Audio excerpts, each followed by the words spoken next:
Alright, those ones are welcome back in their Poem Masters video, and as usual at the sort of end of the month, right, we talk a bit about the units, update the tier list a bit, right, see where they are. Although this month really not too much changed, because for a while, actually, did we get one last month? Well, we got Grass Terrain last month, which isn't a zone, but we haven't got like zone this month, so there's not too much change in terms of like you know, mass groups of certain types of units moving up or down. So it's a bit of a chill month. I think it's a bit of a down month, which is crazy considering how good, you know, some of these units are. But anyways, regardless, let's talk about them, right? So let's start with damage healers. Start with this guy. This guy is not very good, right? His multipliers are bad. His overall damage is not good. He has like one good thing going for him, which is it's nice that he has like sure crit on his sync. Well, he has it if you choose to use it. You could choose to not use it, and because it's between, all right, do you want sure crit on your sync, or do you want an extra turn of rock slide damage? Right, so yeah, he's not very good. Moving on, Dojo Glory is one of the, you know, strongest damage healers in the game, I'd say, right? She is definitely very powerful, right? Again, it's just that she dropped in a very awkward spot, right? If it weren't for the fact that we're having Anniversary coming up and Hoenn coming up, right, which potentially could give, you know, have a lot of really incredible units, this would be something that people should like go crazy pulling for. But there are definitely, you know, some downsides in terms of like, again, her pullability, I made up that word.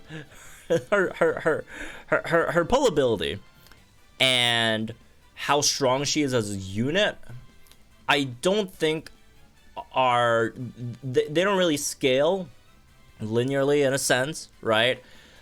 Because Dojo Glory is an extremely powerful unit, right? I mean, -3 physical defense on the opponent in one hit, right? Potentially -3 physical defense and -3 physical or speed, right? And then -6 in both in 2 hits from her rapid strike. That's very powerful. Plus, she's a really good damage dealer. And yeah, as good as that is, there are some things, again, just holding her back in terms of like if you should pull for her. Which is why, in my opinion, tier lists are a really bad, you know, way of looking at which units you want to spend your gems on. Because again, she's an incredibly powerful unit, but the circumstances of when the banner came out, and also she's a water type damage dealer. She does have steel type and fighting type options as well, right? But obviously she's a main water type damage dealer. Her water type damage is the best, and also we also have like a billion other water type damage dealers that do really good damage already, right? That are maybe more available or whatever, right? So that's why I don't think her pull ability is super high, but as a unit, in a way, she is fantastic, right? She's incredibly powerful. Again, really great damage dealer, really great debuffer as well, right? So she's good. Moving on, let's talk a bit about the next one. Who's next? Karina. Karina's pretty freaking powerful. Again, she does have the big issue of the MP thing, right? And one really annoying thing that I find while using SS Karina, is that sometimes if you use the Spectral Thief early and then the opponent buffs afterwards, then you have like, what, 2 turns of your Shadow Punch doing not really good damage. Because, look, as you know, obviously Shadow Punch is nowhere as powerful as Spectral Thief, but Shadow Punch is still very respectable in terms of damage when you have Shadow Punch's multipliers up, right? Because again, with Shadow Punch's multipliers up, it's the damage of Shadow Punch is just, you know, an average or above average 3-gauge move levels of damage, which is pretty good, right? And obviously Spectral Thief is a, you know, absolute nuke in of itself, and not to mention her own sync nuke. But you know, that aside, again, the MP thing, not the best, but outside of the MP thing, right, everything else about her is just fantastic, right? Very powerful. Her damage is insanely good. The stat stealing thing is obviously very, very nice, especially against a lot of certain legendary gauntlet opponents. Very, very useful there, right? Stuff like a Cresselia or Latios going to be very, very good against those sort of units, right? So, yeah, she's very, very good, very, very good. Moving on. Next, we have, let's see, we have N.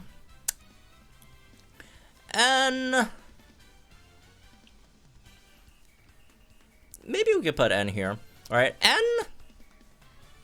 N is a very, very nice DPS, and theoretically could have a very, very powerful nuke as well. It's just that the unit design is really off, right? They just didn't really balance it well between those two. Whereas, I don't know. I feel like I kind of want to move him up one. Man, these are all really, really good units, though. These are all really, really good damage. I don't know. I feel like I could move him up one. It's just that, like, these guys are all really freaking good, too, so... Yeah, I don't know. I feel like he's better. Again, his kit is not the best designed in terms of he gets a lot of stuff on sync and stuff, and it's just that his sync is not...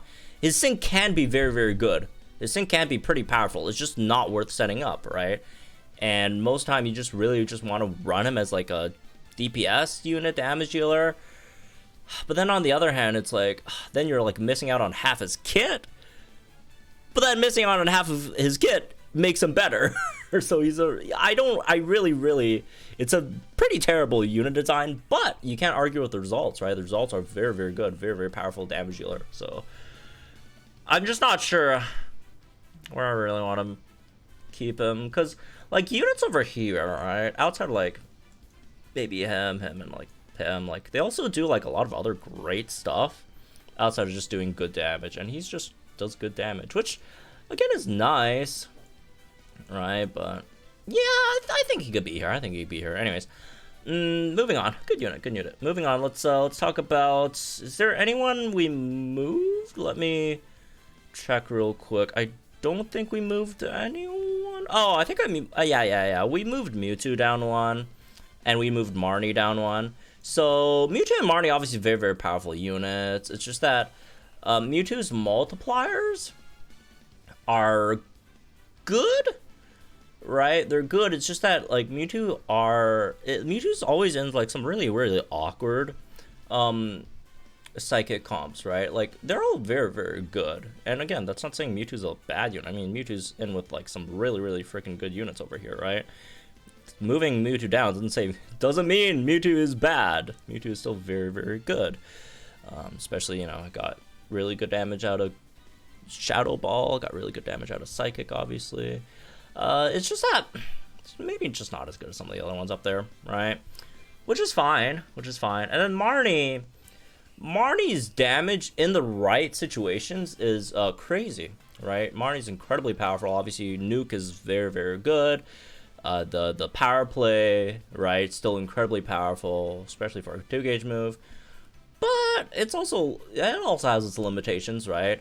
You know, power play has to switch between you know, hangry and full belly mode, which cuts down a bit, right? And because of the fact that her sync is electric and then her DPS is dark, it does put her in a bit of an awkward spot, right, in terms of fighting units that are just weak to like one type. Well, fighting units that are not both weak to, or battles that are not both weak to dark and electric at the same time, right? But again, they're all still good, really, really good units. The one that I thought I was going to move up was Nessa. Because, you know, Doja Gloria sets up her multipliers like, you know, like a joke, right? But everyone else voted it down, so she's still here.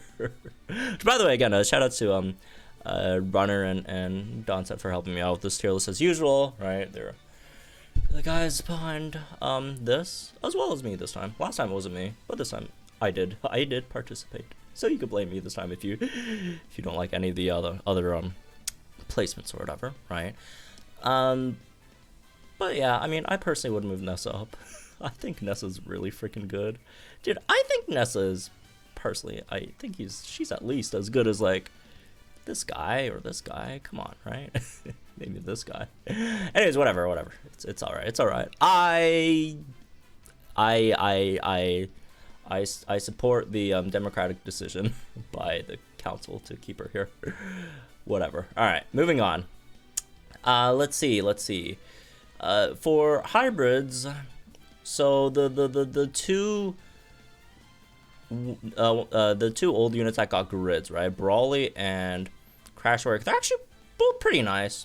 I think I was slightly unfair to Brawly by mistake, by the way. It's just that I was mostly remembering SS Brock being the other unit, so I accidentally also called his grid not very good. By mistake! Because I forgot he was also getting grid. I was mainly talking about SS Brock. But his grid is actually really, really nice. He reminds me a bit of Onyx, right? This Brock and Onyx, in ways, right? Because, they can both be used as a healer a bit, right? They both have debuffs for the opponent that could be nice. They could both nuke. I do think Brawly's debuffs are better, generally. But Brock maybe has a bit better tank capabilities, healing capabilities, all that stuff. So I think they should be in similar places. Crash Awake is very, very nice. Also, we did move Seabold up of the other few random things that we moved. Seabold was moved up just because he just doesn't fit with these guys, right? I mean, these guys, you have a few pretty good nukers here. Maybe a few that have good DPSs, but he has like solid DPS and a pretty good nuke, so I feel like he should be up a bit better. And also his utility stuff is relatively niche, but nice because it's kind of rare, right? The actually debuffs and stuff, right? Maybe burn a bit, and then yeah, Crash Rakes is really freaking good, right? Especially in Legendary Gauntlet, that stages that are weak to flinch, right? Crash Awake destroys those stages. And especially Entei, because he's also super effective against Entei. Completely self-sufficient for the most part, right? I guess if you want to count Rain, not being able to set Rain by himself as not being self-sufficient, then okay, I guess. But in terms of buffing his own stats wise, very, very self-sufficient, so that's nice. Any other changes here? I don't think so, right? Yeah, I don't think anything else changed. As for supports, the only support / utility unit, right? The only one over here is Hilda. Look, we've been talking about how Hilda's potentially, the worst Summable unit that they released this year, and I personally think that's true. Let me see. Is there anyone worse than? I don't think there's. Yeah, I'm pretty. Yeah. I personally do think she's the worst, weakest. I don't like the worst. The word seems a bit weird, but probably the weakest new Summable unit released this year. But that being said, doesn't mean she's like completely terrible. She's not completely terrible. She has uses. It's just that, she just seems like a unit that was like released 2 years ago, right? For example, I do think she's better than Piers, even though Piers does have crit buffs, right? But like, with similar gimmicks in terms of like the protection stuff, Protect is better than Obstruct, I do think. Even though Obstruct does give you a lot of more stuff, but the fact that Protect doesn't like waste a turn is so much more valuable in my opinion over Obstruct, right? The defense buffs are nice, right? I mean, it's defensive support, which again, I'm not, I don't really want to dismiss defensive supports, and they're fine, but just outside of that, she doesn't really give you too much.